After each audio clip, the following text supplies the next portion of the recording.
The Spanish Announce Table. It is pro wrestling's best podcast, The Spanish Announce Table. It is episode 444, which is awesome. And as Jeffrey Sills here in the chat says, just now noticing this is episode 444, Jay-Z made an album called 444, and Moses Malone is famously known predicting the games it would take to win the NBA championship. That was the most, like, a lot of people talk about sports things being cool. Babe Ruth calling the shot. No, he didn't, but he called the shot. You got Joe Namath guaranteeing victory in one fucking game. Okay, but still. Everybody does that, right? But like, for Moses Malone to go into the playoffs and say the first series, it's going to be 4 games. The second series, it's going to be 4 games. And then when we get to the championship, we don't even know who the fuck that team is. It's going to be 4 games. And then him and Julius Erving, Dr. J, just like, yep, that's the fuck we're going to do. That's the coolest fucking Ball of thing. shit. Yeah, By the way, did you catch something on quarterback? Side note, we're getting into wrestling later. Quarterback, have you watched that yet? Netflix? I'm a couple episodes deep. Not all. Oh, God damn it. You haven't got to the Super Bowl yet? Oh, no. I'm excited. Oh, man. You mean the Super Bowl that the Kansas City Chiefs won? I'll tell you now. Super Bowl? Super Bowl, I'll tell right? you now. I'll tell you the now. most recent one that they won, because they won a couple years ago also. Yeah. It's not a spoiler. Don't spoil it. No, yeah. No, I am gonna spoil it. It's fucking cool. Okay. No. It's fucking cool. So they're up there on media night, when the Eagles and Chiefs were up on the big stage talking and stuff. Well, Patrick Mahomes and Jalen Hurts are sitting next to each other, and Jalen's like, man, all these hotels, I'll tell you what. He's like, dude, I booked a home 3 months ago. And man, Airbnb. Got a good rate on Airbnb. He booked a fucking Airbnb at the Super Bowl, knowing he was going to go to it. That's another 3 months ahead of time. 3 months. 3 months. He was like, listen, probably going to be here by Incredible. that time. Prices are going to be skyrocketing, even if there's any availability. So I'm going to get out ahead of it. It's almost a smart move, too, because you got a legitimate chance of being there. And even if you don't, you can now just turn around and, you know what I mean? No, he knew he was going to be there. But he knew he was going to be there. Yeah. Well, you know what he knows. Cool. You know what he knows now, too. Probably already booked the next one because he knows he's going to be there as well. Well, yeah, we know that. Yeah. But anyhow, Moses Malone, that's probably one of the coolest things. That's 444, which is what we're on, and we're going to have a blast today on Fo. We are going to get into it, and by it, I mean pro wrestling talk and analysis. So, but before we do that, I need you to think about next week, which will be Fo 5, because that is the long-awaited 10-year anniversary of the Spanish Announce Table. And I know what you're thinking. There's 52 weeks in a year. 10 times 52 is about 5. Yeah, shut the fuck up. It's 10 years ago we started this, right? Maybe we missed some weeks. Piss off. But we've been doing this for 10 years, and we need you to talk to us, right? It's open forum time for the Table Nation.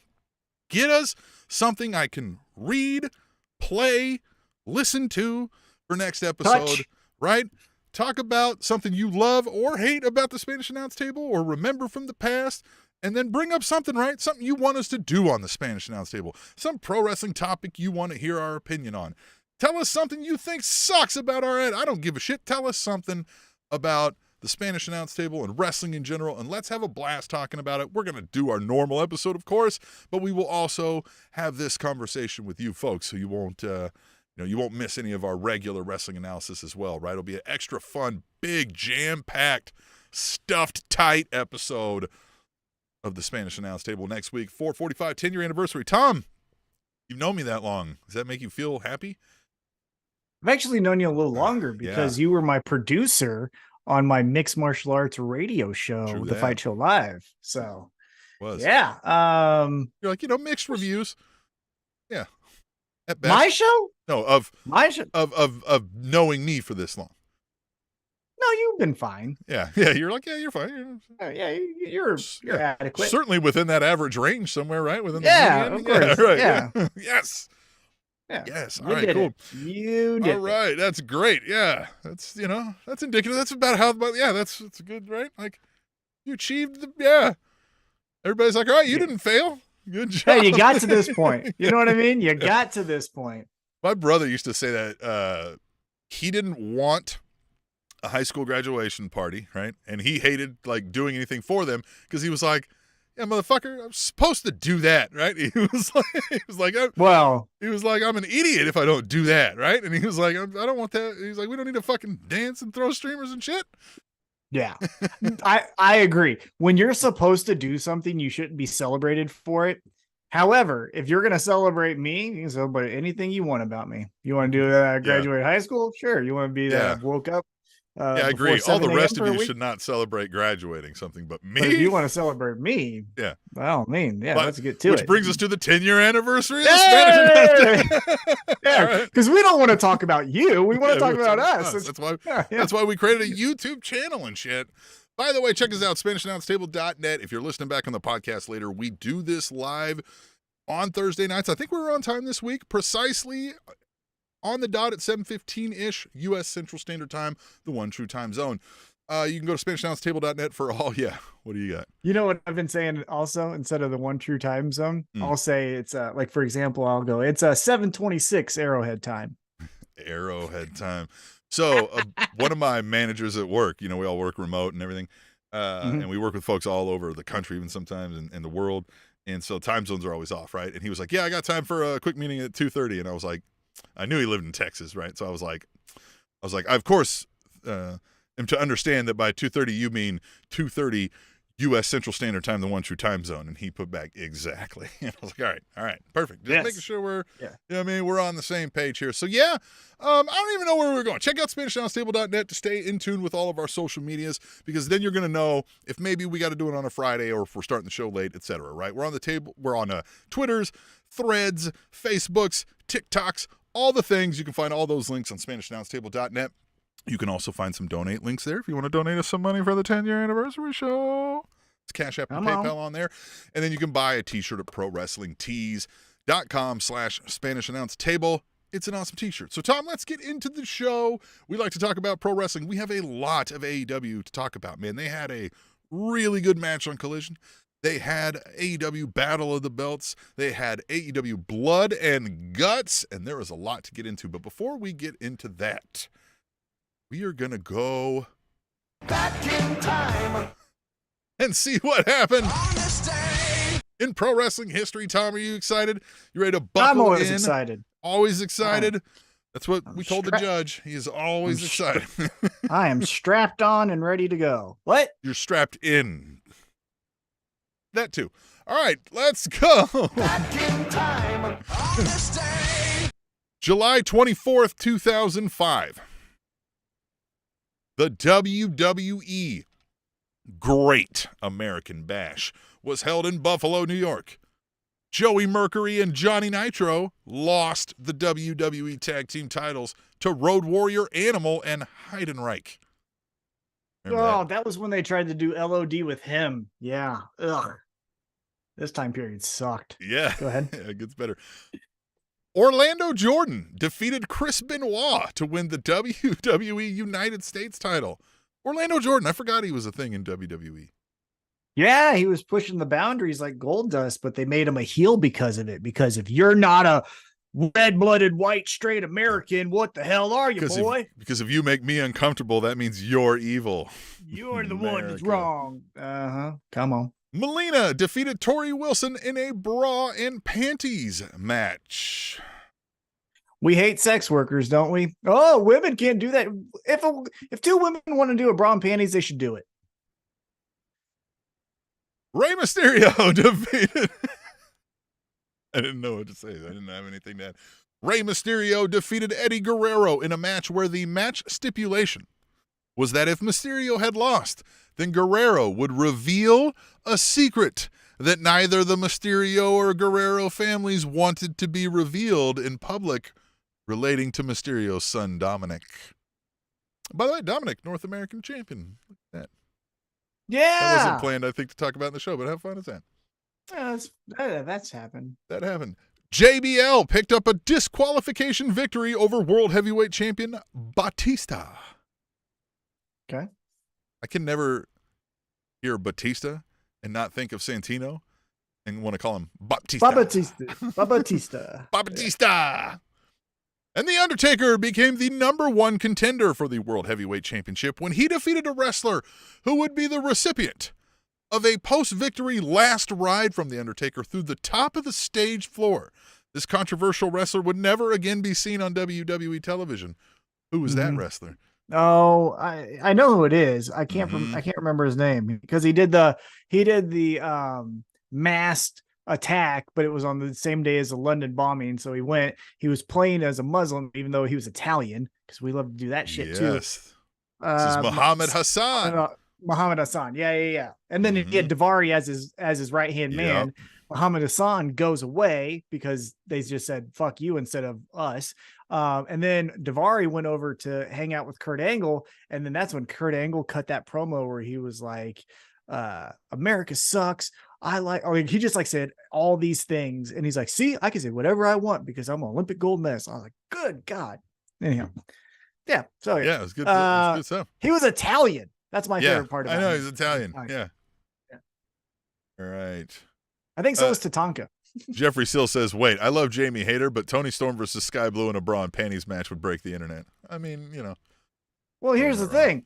Fucking Sky Blue's already in it. Yeah, we're already doing that. That's right. We're already doing that. Yeah. Just wears a waistband with no fucking underwear. Good night. Put on some pants. All right, well, let's back in time. All right, let's see what happened. July 25th, 1999. Great time in society. WWF Fully Loaded was held in Buffalo, New York. Buffalo going on. Fuck Buffalo. Yeah, Buffalo sucks. They don't even have an airport. They're going to win their division this year. All right, WWF Fully Loaded held in Buffalo, New York. The Acolytes defeated the Hardy Boys and Michael Hayes in a handicap tag match to win the WWF Tag Team titles. Midian lost the European title to D'Lo Brown. Did you get that TikTok I sent you about how he came up with that? That's fun. That's crazy, yeah. Yeah. The Big Boss Man defeated Al Snow in a hardcore match to win the hardcore title. Wonder if anything crazy happened in that feud. Well, yeah, okay. Yeah, it did. Steve Blackman lost via knockout in an Iron Circle match against Ken Shamrock. You remember this? This is just a circle of cars in a parking garage. Iron Circle. Probably no iron in them fucking cars either. They're so macho. I'm macho. I can bench press. That means I can fight, obviously. Fucking idiots. Anyhow. Where Triple H defeated The Rock in a strap match. See? Strap it in. Strap it in. Strap it on. Strap it on. Right. Yeah. One of those. Steve Austin retained the WWF World title in a first blood match against The Undertaker. Okay. Edge lost the Intercontinental Championship to which wrestler after having just won that title at a house show the night prior in Canada?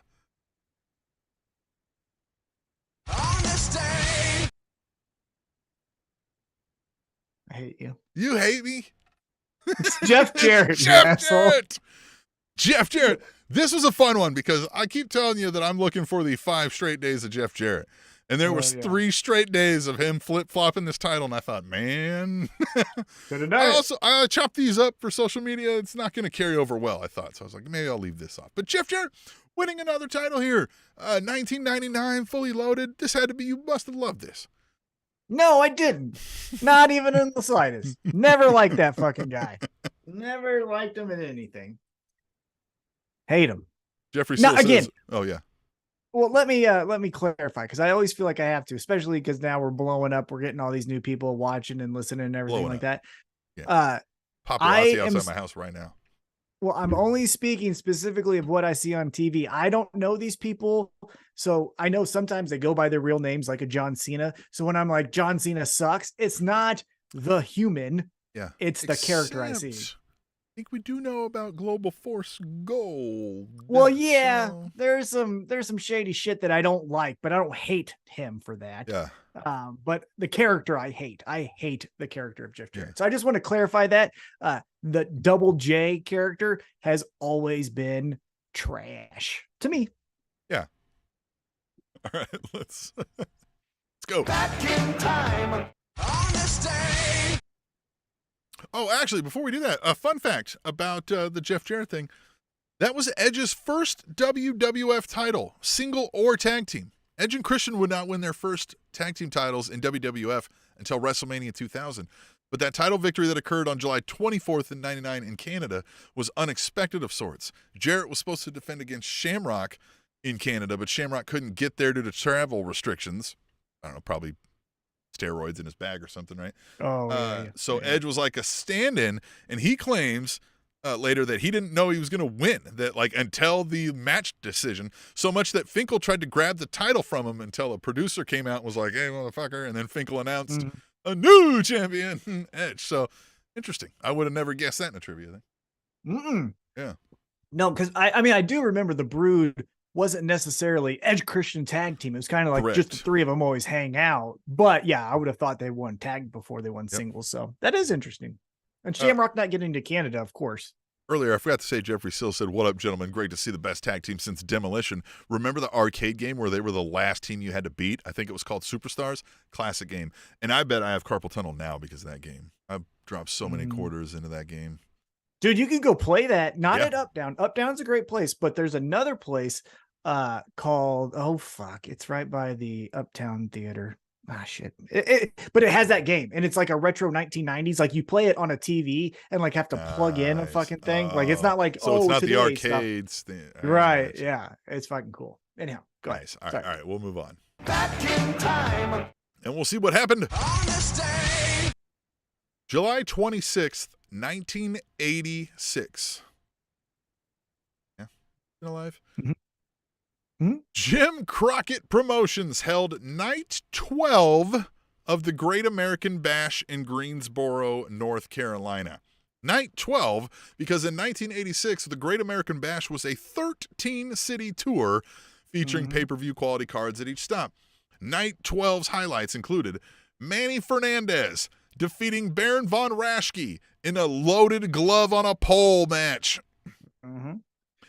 Jimmy Garvin lost to Wahoo McDaniel in an Indian strap match. Side note, another Italian. And it's more sinister that it's an Indian strap match. Yeah, didn't we, wasn't Tatanka Mexican? That's why he was Italian. I think all three guys that I've mentioned have been Italian. Tully Blanchard defeated Ronnie Garvin in a taped fist match.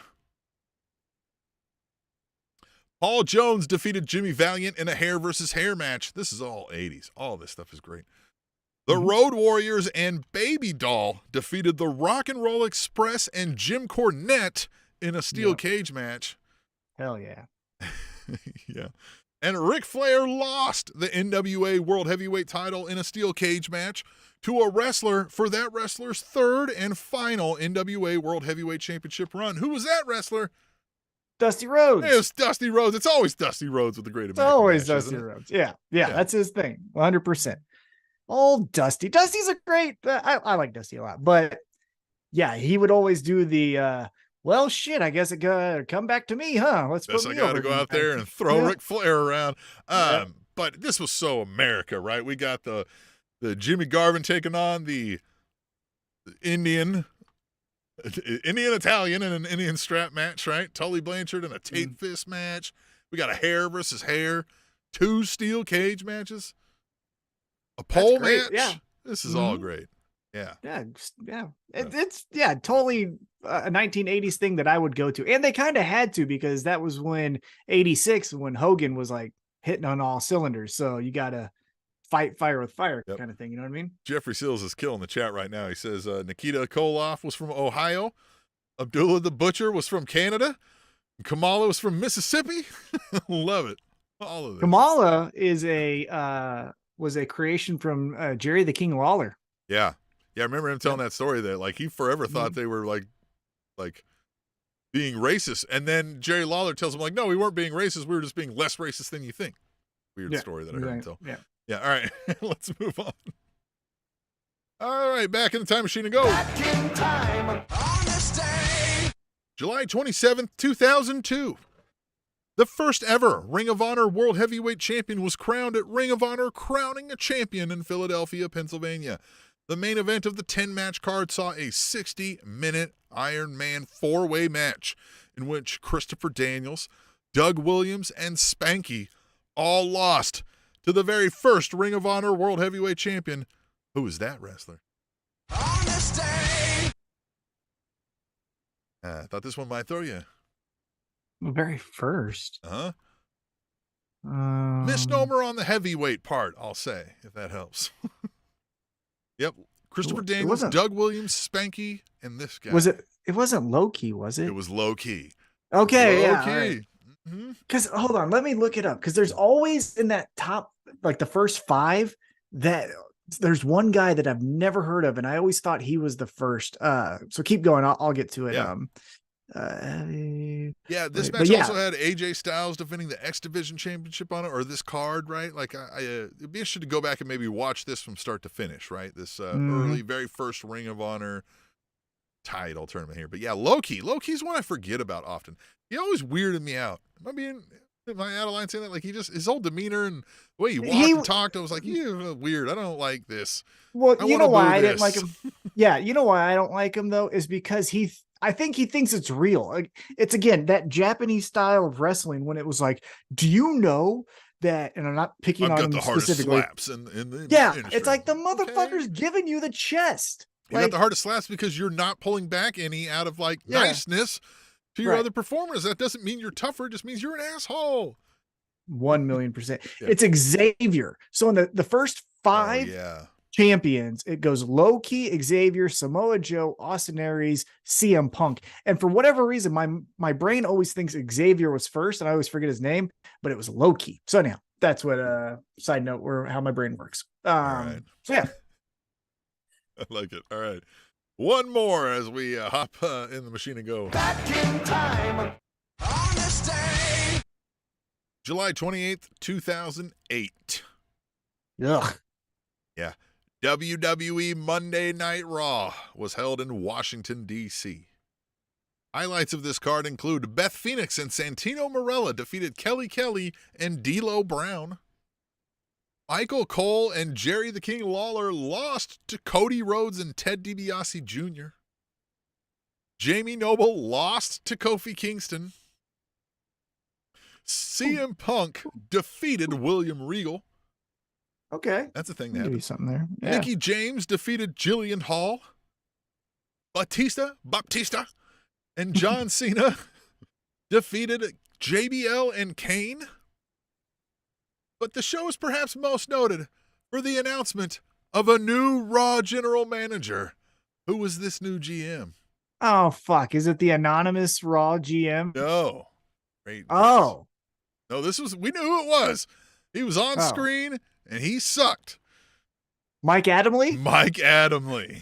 Yes. Which, by the way, I don't know your TV watching habits, but have you noticed this uptick in American Gladiator it's on Netflix. I watched coverage? the first episode of that Netflix one last night, and it's interesting. Yeah, there's a 30 for 30 that's even crazier. Ooh, yeah, but that's real good. Yeah, because it goes into about how the owners were kind of friends, but then one owns the public rights to where that guy can't agree to interviews without the other one saying it's okay. It's fucking weird, man. It's real weird, but it's cool. Interesting.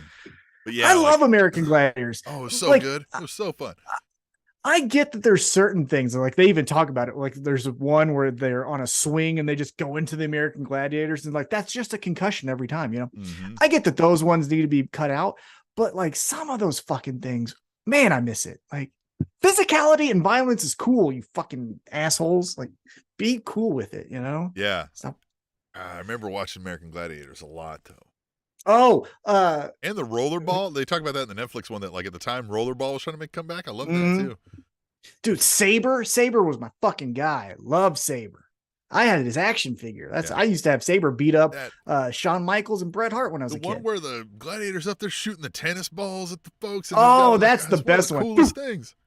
Yeah. Yeah, because here's the other thing too. The American Gladiator couldn't just go doom, doom, doom, doom, doom. Like the American Gladiator themselves had to like load it each time. So they had to be like judicious with how they shot it. I thought it was great that's a great game. Yeah, no, it was. And Jeffrey Sills does say this. This is on the Netflix thing too. Like the creator was an Elvis impersonator, and basically like he owned a gym and would like put on these ragtag competitions. So like that's what they said is like he just had an idea. He just had a name. And then basically they're like, all right, let's sell this name. And people are like, all right, now the fuck are we going to do? You know what I mean? Like, how do you fucking do that? Watch the 30 for 30 because he did not maybe have that name. Ooh, okay. All right. I'm telling you, the 30 for 30, the director is a little bit of a look at me, Louie. However, it's very interesting if you get past like the director wanting to be the star. Interesting. All right.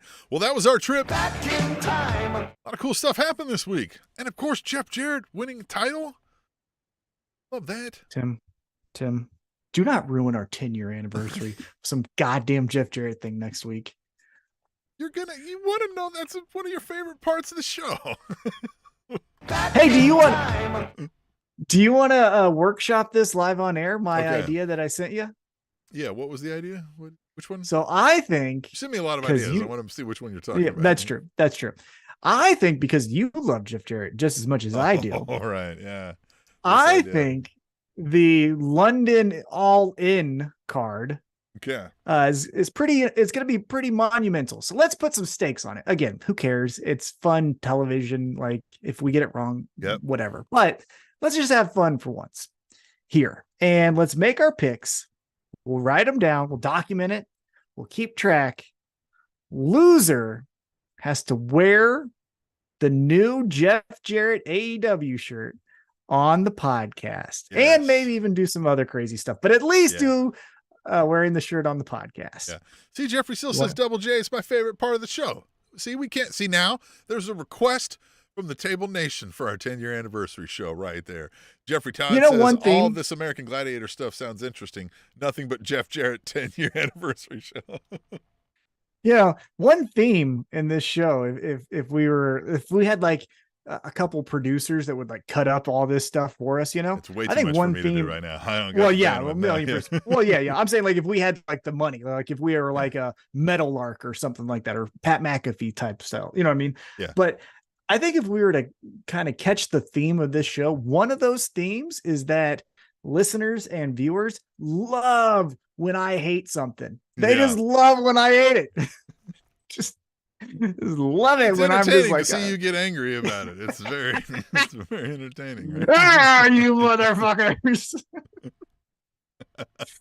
Oh, good. Well, I'm glad. All right, but we're ready to talk about some AEW. That's not going to get you angry, I don't think, right? There was a lot of fun shit that happened this week with AEW.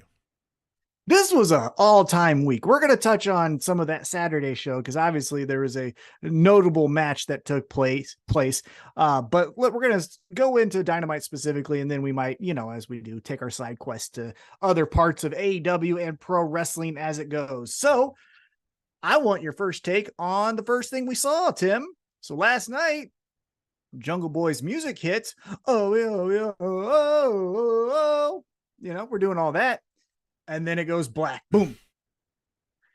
And then we see a video, and it looks to be sentimental, or it's supposed to be representative of Jack Perry is burying the Jungle Boy character. Yeah, we saw his boots, right? Yeah. Drugs. So now we have New Jack walking out, which I think we should call him New Jack. Should call him New Jack. But the way you get around it is you just put quotes around it. Yeah. Jack. The whole thing is New Jack might come and actually try to stab a motherfucker. So. Well, he's dead. Oh, that's right. That's what I'm saying. That's right.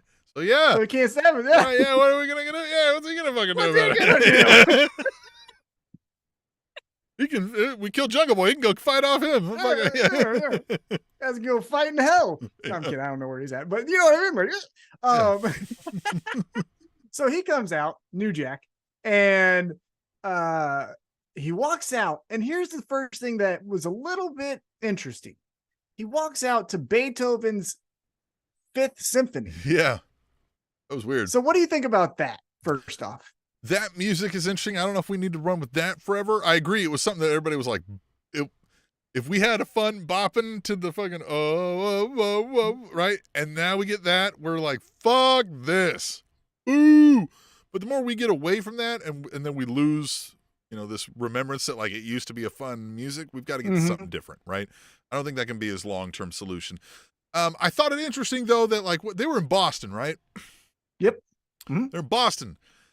And I know, Jack Perry didn't necessarily say I'm doing this in the same place where this event is happening in the same day, but like he's in a fucking desert burying Jungle Boy, right? And I was like, the deserts of Massachusetts there? Or was this maybe a couple days prior, maybe? Maybe I'm going to give him that, right? Yeah, maybe a couple of days prior, right?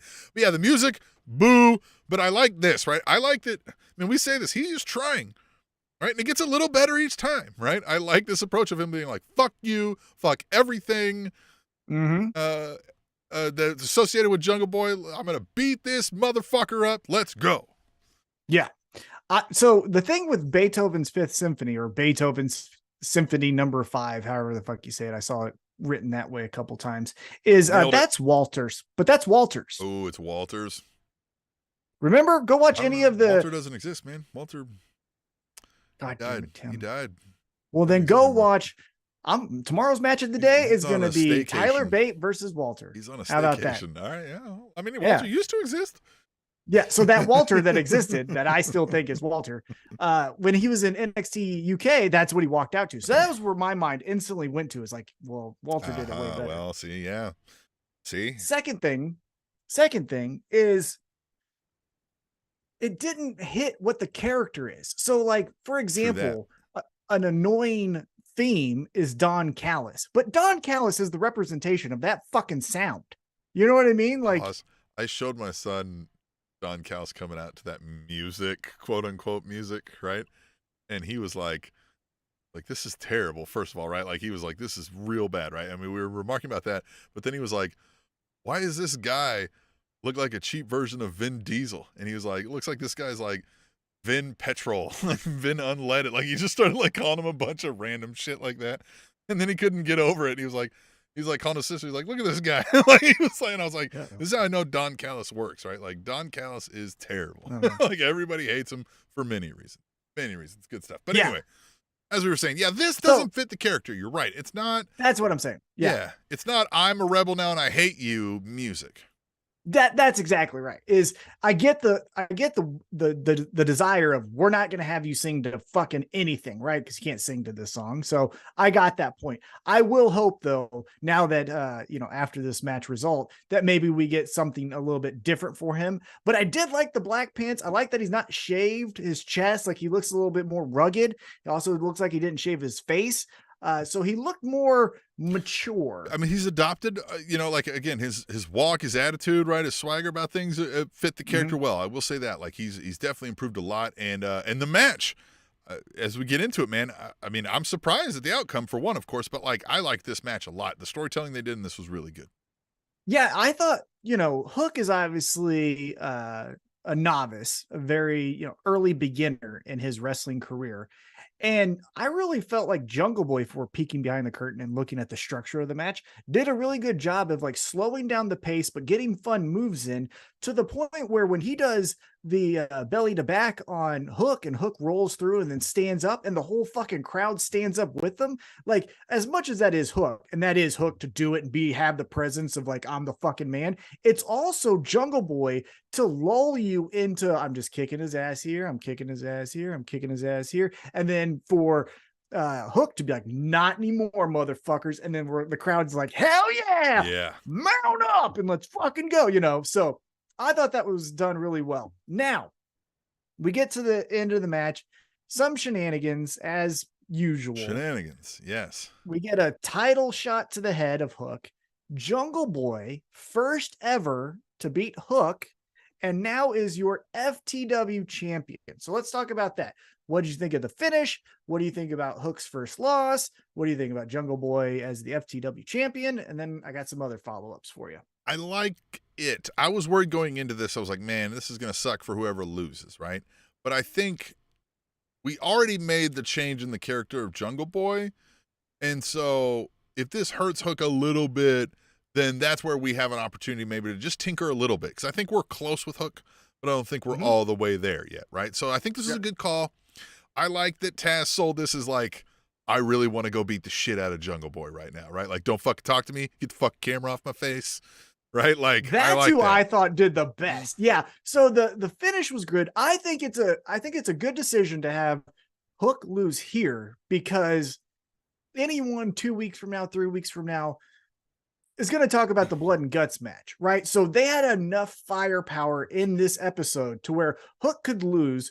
We make note of it, but there's other things to like talk about at the water cooler, as they say, to where it's not like, well, fucking Hook's buried now. What the fuck is that all about? Like, eventually he has to lose, right? Because no one likes the Goldberg 200-0 fucking streak anymore, right?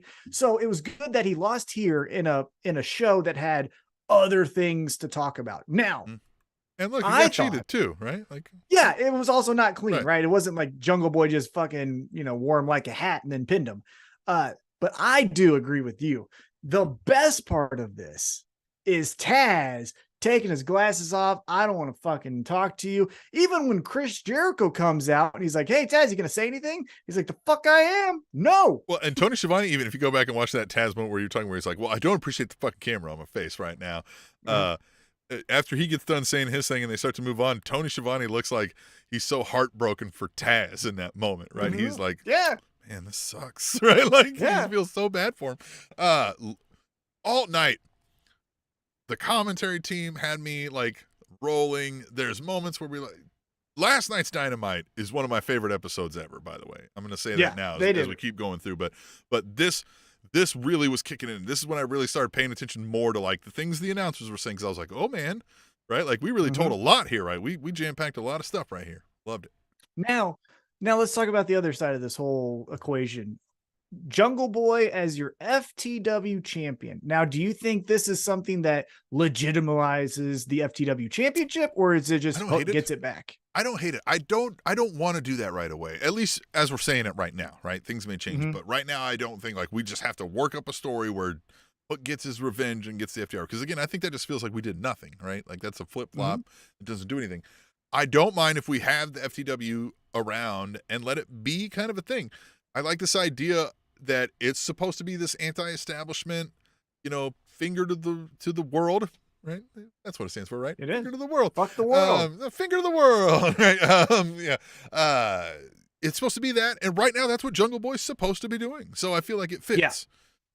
Yeah, I think, in the Fight Forever video game, I always have the person holding the FTW champion as someone like that. So the people in my world that have held that belt has been Lance Archer, Powerhouse Hobbs, Miro, who's my current one? Oh, Eddie Kingston. So like those are the guys.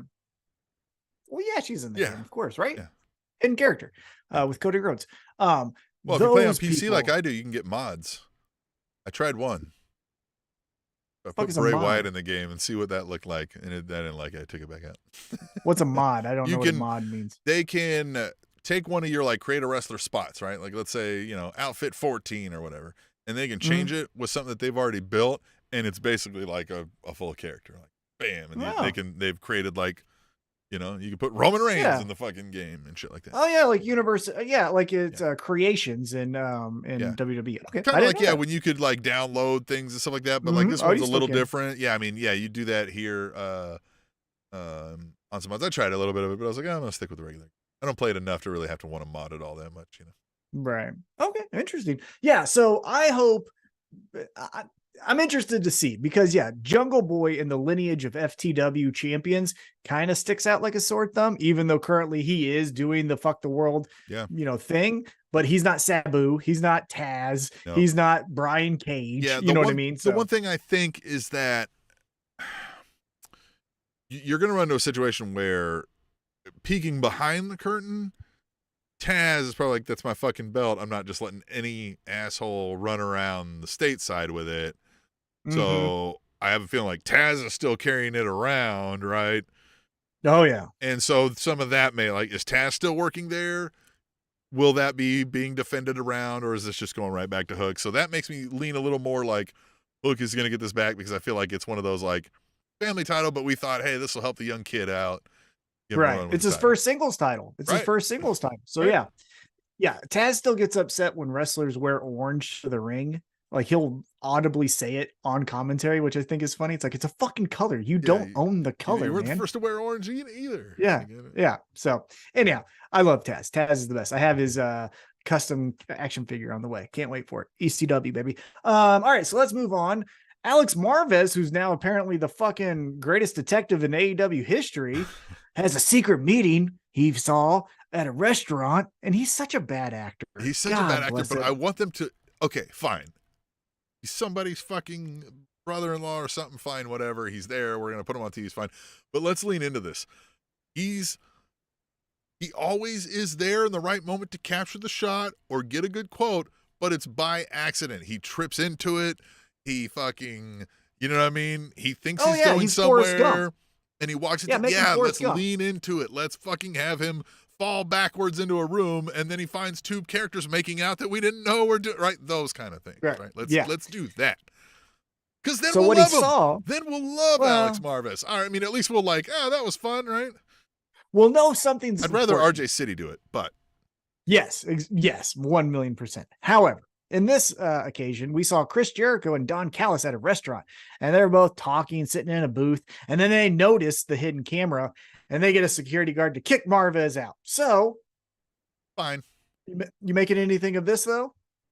Yeah, I feel like it's one of those where they're just trying to dangle the carrot, and we're going to get, we're going to get them. Those two egos can't exist side by side. I thought, honestly, right? Yeah, honestly, fast forwarding to the main event real quick, one of my thoughts, though, is when the BCC was in peril, I thought Chris Jericho was going to be the one that walks out and be like, I got your back, Don Callis, we're good, and then wins the match for him. I thought that might have happened, but it didn't. Oh, yeah, because one person left, so then, Jericho comes in as the, to save the day, right? Yeah, that's what I thought might have happened, so good thing it didn't. All right, now let's get into... Let's get into the best thing on the card. Jeff and I'm Jarrett. Saying that no. Oh, yeah, he wasn't on the card, right? Yeah. He wasn't on the card, and he's not the best thing. Honestly, this was, I thought, the best segment of the night. We get footage from last night, from the night before, of MJF and Adam Cole in a parking lot. And Adam Cole goes, MJF, you need to face your fears. And MJF is like, oh, yeah, poor people. And he's like, no, spicy food. Oh, yeah, spicy food. Okay, cool. And they're in front of a Chinese restaurant. And Adam Cole's like, all right, follow me. And MJF is like, a Chinese restaurant in Boston. Yeah, he's like, there's no way I'm going there. I love, too, that he's like, so many poor people. Yeah, he's great. So they go in there, and good acting here. I thought Adam Cole kind of showed a little bit more personality than just being the stiff, the straight guy, as they 100%. Say. This has done wonders for him, this storyline. Yeah. Yeah, well, this segment, because a lot of the segment's been, hey, I'm Adam Cole, and MJF has been doing all the work. He did some work here. But they're eating hot food. Then they're like, it's too spicy. Get us something to drink.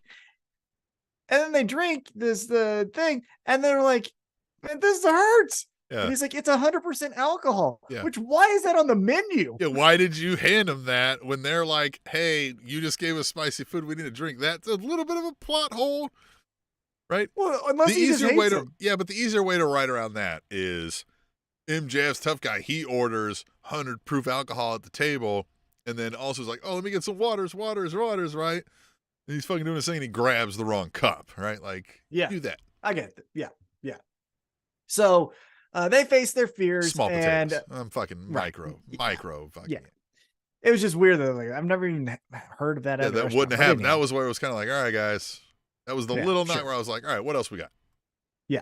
But they end the segment with a double clothesline, but they don't show it. They just show them in the process of hitting the double clothesline on this server. So the fucking double clothesline. God damn it. I love it. It's the best.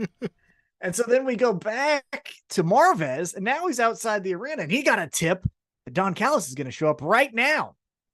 Don Callis and Jericho show up, and they walk out, and they're like, hey, Marvez, you're an idiot. Ha, ha, ha, ha, ha. And then they just walk away kind of all buddy. Again, what are you making of that part? Anything? I mean, again, it's just more continuation, the same thing we already saw, right? It's just establishing that theme that, like, hey, now these guys are doing everything together. I, again, wish Marvez right here he's like, I'm trying to find word of when we're going to get Jericho and Don Callis. My sources haven't come in yet, but I'm going to go out and wait in the parking lot and see when they come in. And then as he opens the door, he fucking runs smack dab into him, right? And they're like, get the fuck out of the way, Marvez, right? Something to be like, oh, right? Like, oh, shit, there they are, right? Like, there could be a lot better ways to use, because it did feel weird. He's like, I got a tip they're coming in. And the limousine's pulling up right then, right? And he runs over to the fucking door where they happen to be coming out of it. It's like, man, right? Yeah, like, it's a little much. Little too much, right? Again, a little bit of small potatoes, but I feel like, moving forward, they need to tighten that up. Yeah. All right. Then Kayla Sparks versus Britt Baker in a 1-minute match. That is too true to be good. So let's keep it moving. What was that thing? Like I said, it sounds too true to be good because it was. It was too true. It feels like they were like, we need a women's match. And they were like, well, we didn't invite any women tonight because there wasn't, like, shit. Anybody hanging around? You're an intern? You're training to wrestle? Get in there. Fucking Christ. Yeah. I dare Tony Khan. You can clip this if you want and then tag him in it. I dare Tony Khan to put 2 women's matches on a Dynamite episode. Dare you. I dare you. Full length match. Don't put one before the main event. I'm saying 2 true segments like you would do for the men, 2 true segments for women, put them either in matches or big segments. Dare you, Tony Khan. You won't do it, you coward. All right. So you let's should hire keep us it moving. also, Tony. I want to hire us. 1,000,000%, because I'm better than you. I just don't have money and I have a tumor. So Adam Cole and MJF backstage. I am. It's okay to say it. I'm fucking don't way have more money and I creative. got a tumor. Yeah, well, side quest for everyone. I start Radiation on August 3rd, which is the day of the show. So I might be fucked up when we're doing this, which you might hear some crazy shit. You don't even know what I might say. I might say some wild stuff. Anytime. You think I'm wild right now. I feel like anytime I ever get the question anymore, tell us a little bit about yourself, I'm going to say, I don't have money and I got a tumor. I know. You think I'm wild right now. Wait till I'm Spider-Man and I got all this radiation. I'm going to be fucking pop, pop, pop, pop. Yeah, wait till my eyes glow green when Tim talks about Jeff Jarrett. Oh, yeah. Yeah. Hulk smash. Tell you what, it's going to be so much cooler.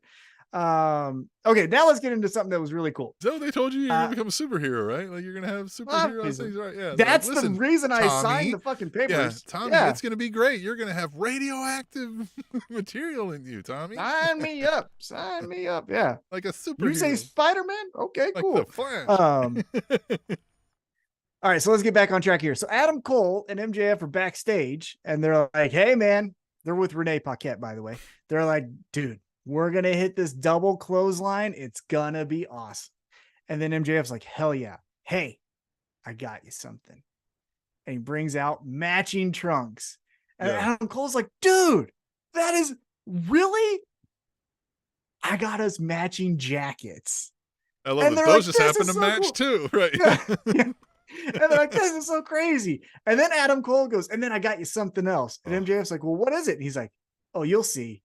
And MJF's like, oh God, Adam, I gotta give you a noogie. And then they walk off. And then Roderick Strong and his bitch ass negative fucking generic white ugly guy. Energy. Yeah, ugly energy. And his neck brace is like, hey guys. And Renee Paquette's like, this isn't gonna last, is it? And He's like, bringing no, the it's fat not. friend energy. Yeah, he is the fat friend. He's the fat friend. He's the fat friend. Oh, I hope they break his neck. That would be so cool. And if they hit him with the double clothesline, God, that would be the best. And break his neck. Break his neck with the double clothesline. We don't fucking need you.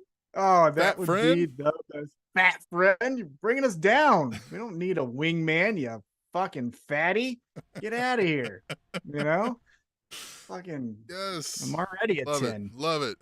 Love it. All right. So then after that, Roderick Strong does his little, grouch thing, which, by the way, I'm a grouch too. I'm wearing the bucket shirt. We see Garcia and Guevara, and they make their entrance. And then Chris Jericho comes out and is like, cut my music. And Boston wants to sing it. And he's like, see, I'm cool. Turn it like, off. Fuck, yeah. Yeah. Okay. And then he joins commentary. And then again, doing a callback. This is when Taz is like, I don't want to talk. And Jericho's like, that's weird. He's like, I run hot. He goes, you run hot and you run orange. He's like, that's right, brother. Like, it's like dead serious about it. Yeah, like telling him in a professional way, shut the fuck up. Yeah, right? I don't want to be here and I'm done with this. So then after Jericho makes his way to commentary, MJF walks out and he's like, hell yeah. And then he points to behind him and he's like, hey, here it is. And then they play the start of the song again, which he thinks, and he's like, guys, you messed up. Why would you play? And as soon as like he is almost done with the sentence, Adam Cole goes, it's all about the boom. And oh my God, the most boyish surprise energy from MJF. Yeah. He runs in place like he's a fucking cast member in Oprah who got a new car, hugs Adam Cole, swings him around. Spin him around. The best. Just and then Adam. And I don't know that Adam Cole legit knew that was coming because he was like, hey, motherfucker, calm. Yeah, you got a bad back. And so he spins him around, and then they come out and they're and doing all that stuff. Oh, when he does throw him up with Adam Cole on that walk, you see him so fucking proud of himself. Fucking God damn it, I love MJF. Yeah, and so then they do the boom, and then they do the Adam Cole, baby. They do all the stuff. They hit all their marks. And they get all their matching jackets off, and Guevara and Garcia, they're talking over strategy. And so then here we go. We're going to start this matchup. Garcia walks up. MJF walks up. Rensburg, I think, was the ref. And he goes, all right, guys, let's go. And he gets his hand stopped by Garcia. And Garcia's just like, check out my fucking hips. Fucking hips. And as we know, MJF cannot be one-upped. So he's like, and then Rensburg goes to call for the bell again, and MJF stops him. He's like, motherfucker, look at my hips. Yeah, just thrusting. And then Garcia is, Guevara. No, excuse me, Garcia. I get their names mixed up. Daniel Garcia goes, oh, this is my thing, motherfucker. And so then he does the motherfucking hip swing. And then MJF again goes, I got you one more fucking time. But then after the second time he does it, he goes, you motherfuckers want to see a dance off? Like, yeah, yes. And I mean, He got the crowd. He was like, dance off. Like, yes, you do. Yes, you do want to see it. Yeah, okay. And then he makes his way down to where the ring bell is, and he goes down and pushes a button, which he knew, I guess, was the dance button. MJF knows everything, man. Like, obviously. Yeah. And so then he gets in there, and then poor Sammy Guevara. Jesus Christ, for someone so good looking, so handsome, he has the athleticism of 100 men. You ask this motherfucker to dance, and it's like a baby giraffe learning how to walk. This motherfucker can't go left. He can't go backwards. He can do the spin, and that's it. Well, and then you got Chris Jericho getting all racist while he's like, well, they're Latin, so their hips are swinging. I was like, Jesus Christ. I didn't hear that. Yeah, he's like, these guys are Latin, so their hips are moving or something, whatever the fuck he said. And I was like, what the fuck, bro? I didn't hear that. Yeah. You're just like, of course, Jericho. Thanks. Oh my God. Yeah, and so then their portion ends with Sammy doing the spin, but then this time Garcia puts his head through his legs and then humps the ground. He's like, that's how you fucking end this one, bitch. Bro, that was the funniest thing to end a dance. Like, I was like, I wonder if Tom and I can practice this next time. Yeah. Hell yeah. I was like, I don't know if I want to be the guy diving head first or the guy taking the dive. It feels like it sucks either way. Yeah, no, I'll dive. I'll be tribute there. That was just so funny. So then They make their way back to their corner. And MJF just goes, motherfuckers, check out this. Soul and Train, he does baby. he does a whole fucking thing of thrusting, spinning, and all that. And then he gets done with his portion. It wasn't bad. It was MJF, good quality. You know what I mean? Better than average white guy. Yeah. And then he goes, Adam Cole, it's your fucking turn.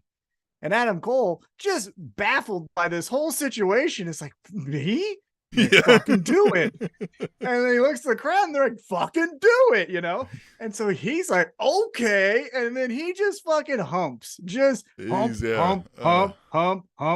And then MJ's like, okay, we're done. I love that he's like, embarrassed for him. He's like, no, you got to stop. Yeah. We're done. We lost this one. Okay, let's get to the match.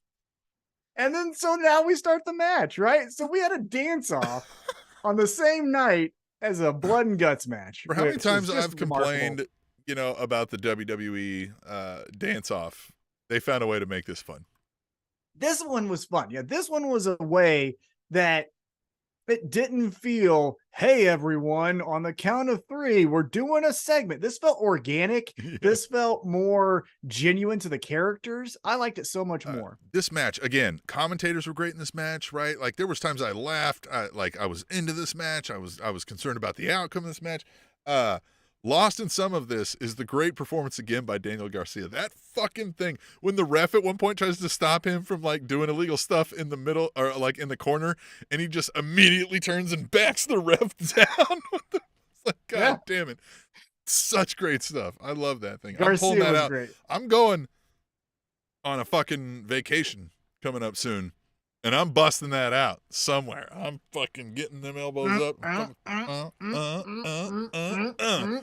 I know I'm going to pop somebody, and I'm going to know I've got a wrestling fan hanging out on that vacation with me.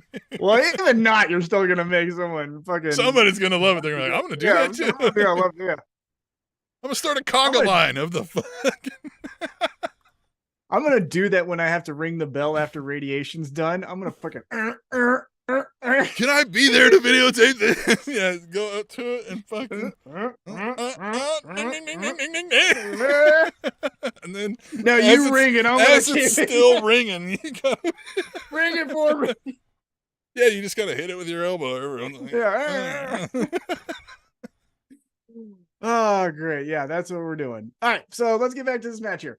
So we're going back and forth. We're getting all the fucking over-exaggerations from MJF. Obviously, great athleticism from all 4 guys. But the spot that we're all looking for here is the double clothesline. And we get teased 2 or 3 different times with the double clothesline. We get... one other spot that was pretty fun is MJF finally did a suicide dive and thought it was like the first time anyone's ever done a suicide dive. I mean, I sent you this tweet where he's like in front of 97,000 people. Yeah. And all this shit. In the original Boston Garden. Just a fuck you to Hogan, which is so great. It's so fun. Oh, God. And so he hits the suicide dive. He lands on his feet. Then they throw in Garcia and they hit the double clothesline. MJF covers 1, 2, 3. Boom. Here we go. Yeah. Next up on Collision, it's going to be MJF and Adam Cole taking on FTR. Now, before we get there, a little bit of storytelling. So Garcia and Guevara lose the match. They're upset. Chris Jericho takes off his headset and goes to console. He says, I got to go be with my boys, right? Yeah. Go console my boys. You guys almost did it. Yeah, almost did it. And they look at each other and look at him and is like, fuck out of here, old guy, with your fucking platinum heels. Yeah. Garcia, like, he kind of taps, runs like, fuck this chump, right? Like, he just split around him, leave him hanging. And Chris Jericho, again, bewildered, baffled, goes, what the fuck is happening here? And then follows him, and we'll see where that story goes. But then we go back into the ring. And here's where they tugged on our heartstrings a little bit. So the ref goes to grab MJF's World Championship, the Triple B, and Adam Cole grabs it first and like, I'll give it to him. And as he grabs it, he looks at it and he's like, man, the World Heavyweight Championship. MJF celebrating, looking out at the crowd, then turns around, catches them, and is like, "The fuck are you looking at my shit for? That is mine." We start to see some Shoves jealousy. him hard. He gave him a Shoves fucking him whoop. hard. Yeah. Well, because that's his. He fucking popped the hips on that shove. Fucking sent him Yeah, back. that's his precious, right? Like the Lord of the Rings But, little demon guy, you know? Hey, listen, it needs to be noted. I saw lust in those eyes from Adam Cole when he was staring at that belt. Oh yeah. He paused. Oh yeah. He was gonna hand and he looked back and was like, "Oh, look at this thing." Lust in those eyes, brother. There was 100%. So then they're like, you know what? Okay. So sorry. Both of them apologize. Adam Cole's like, I didn't really mean it. Sorry. He's like, I was gonna give it to you. I was just turning around to give it to you. He's like, it's on me. Yeah. It's on me. My bad. Yeah. They hug. Adam Cole then's like, let's go celebrate. And MJF goes, okay, and then stops and stares at him. And it's like, I'm gonna kill this motherfucker. I'm like, do I need to? Yeah. Does Wayne Brady need to choke a bitch? Right. Yeah. Then they go up to the top of the, to the turnbuckles and they're celebrating. And then and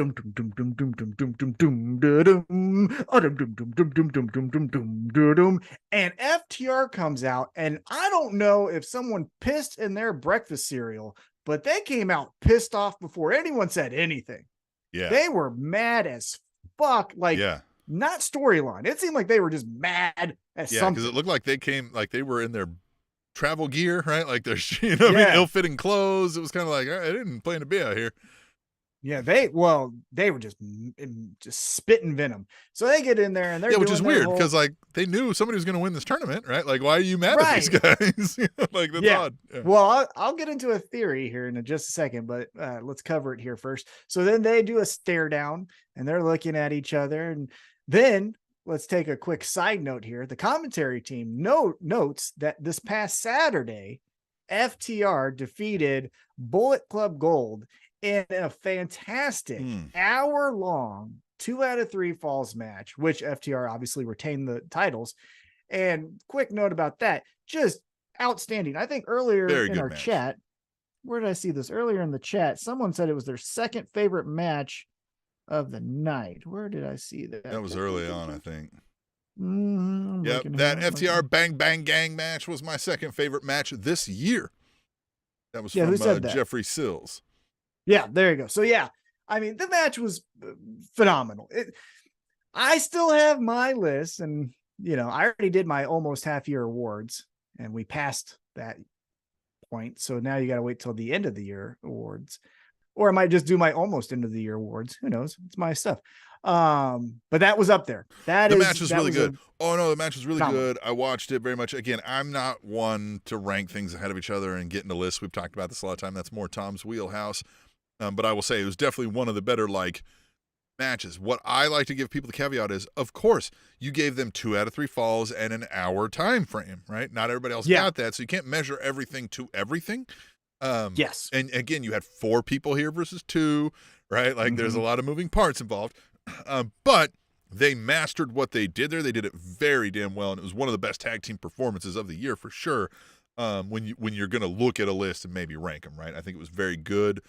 And we have a chat here about this whole before we go too deep into that. Katie, the First Lady, said the fact that both Cole and MJF are really spreading it on thick now make me think that they're both turning on each other. They would both look pretty stupid if they actually believed each other. # tweet the table.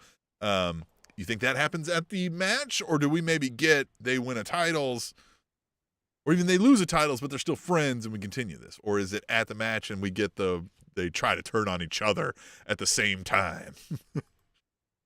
There's so many different ways we can go. And I said, and I still stand by it, I'm more creative than Tony Khan, and I am. But I will say Tony Khan's fucking brilliant and very good at zigging when everyone thinks we're zagging, right? He'll do some of that stuff. He won't do like the shocking, what the fuck was that kind of moment. Russo twist, but right. But he does these like, oh shit. Like, for example, who thought we would love MJF and Adam Cole? 6 weeks ago, we're like, oh, they're doing a can they coexist bullshit, right? Like, and the moment they had was shut up, Shivani. I wouldn't have thought if you told me a couple of weeks ago, Jungle Boy beats Hook for FTW title, I'd have been like, it's gonna all right. Weird, right? But I like how we great. got there. Yeah, right. Yeah, exactly. So with that being said, there's a lot of different routes we can go. So this is what my gut says. My gut says that MJF and Adam Cole lose straight up. They're just not the better team than FTR. FTR is the best tag team, right? So they win. Then we get to Dynamite.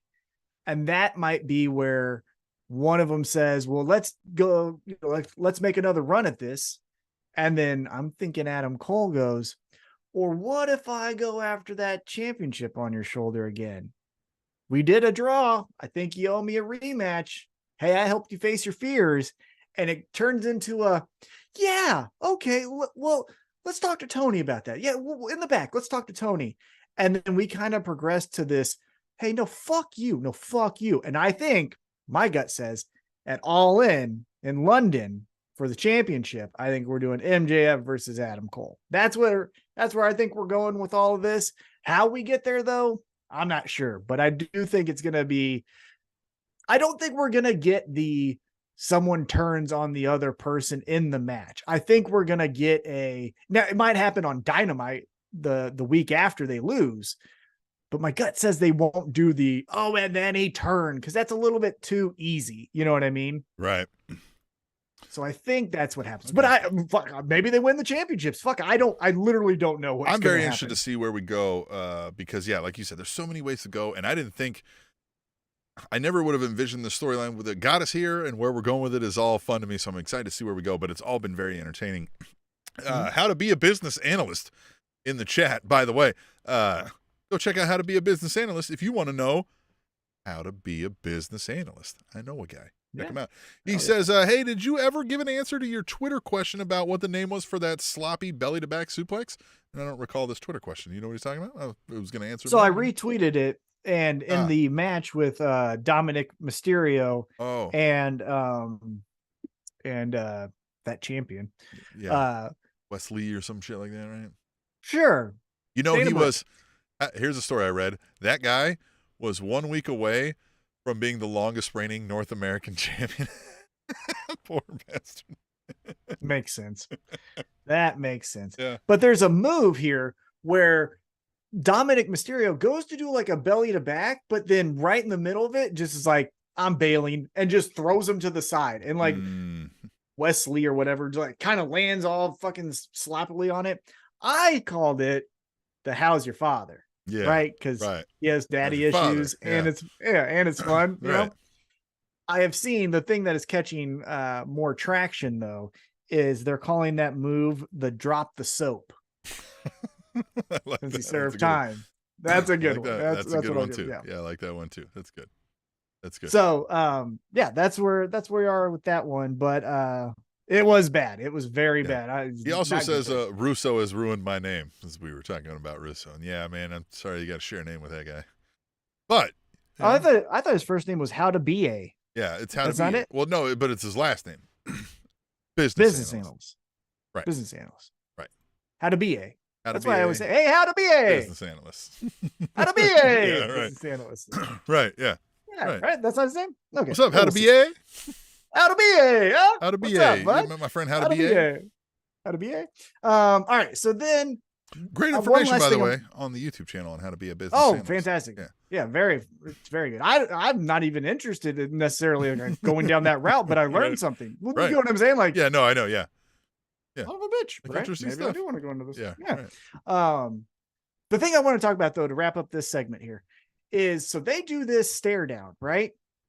And then they hit the mashup song of MJF and Adam Cole, and Dax goes right to the camera and was like, interesting. Tony, we're the champions. You play our music next time. How about that? Huh? And then what's the other guy's name? I always forget. It's Dax and Cash. Dax and Cash. Cash gets out, right? He's already up the ramp because they're supposed to hit their mark, right? He's already on the way. Dax is still like circling MJF, and MJF, this is where I think we kind of broke character here. MJF's like, I'll fuck you up. Like, did we go off script a little bit here? Yeah, like, hey, you're in our moment here, bitch. Yeah. Yeah, that could have been.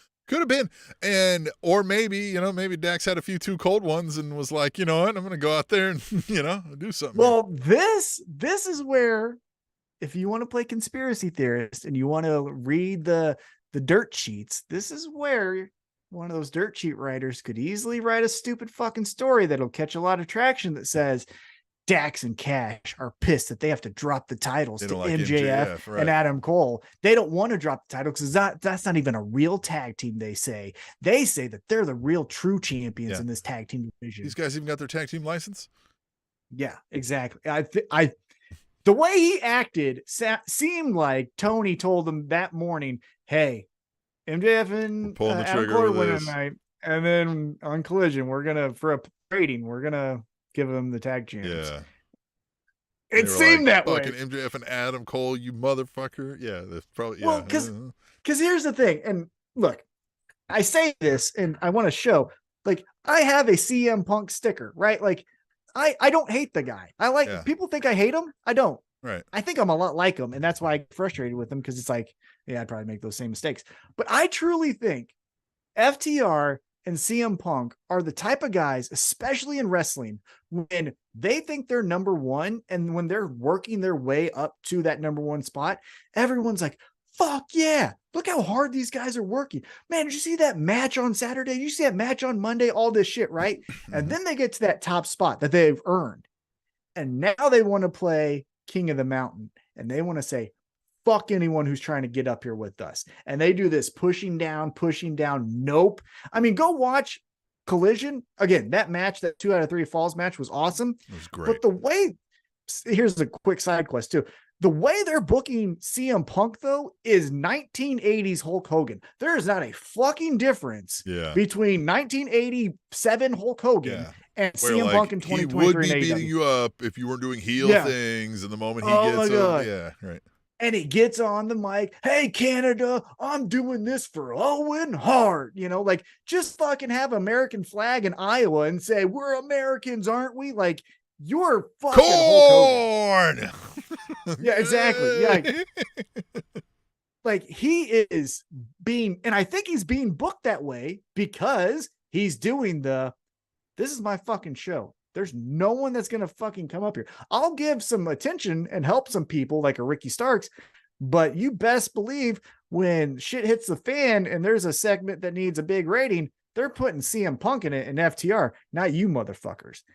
That's the feeling I think get. He's got the Maybe Hogan creative control kind of thing going on. Yeah. Look, and again, I also, again, just to show you, I also have an FTR sticker. Okay. So like, I like these people. I'm just saying it feels the way as an outsider watching them that they want to be number one and want to be number one forever. Jeffrey Seal says Dax and MJF do have beef from their time in the Pinnacle. And I'm assuming he's meaning that's a storyline beef from their time in the Pinnacle. Right. But so, I mean, that didn't fits, seem like it was, but yeah, Dax came out like he was actually mad about a thing, right? Like a thing. Yeah. It felt, and you're right. It felt like he was there. He was there late. Cash had to kind of go back in and be like, "Are we still doing this? Come on, man. Let's roll." Right? Yeah. It felt tense.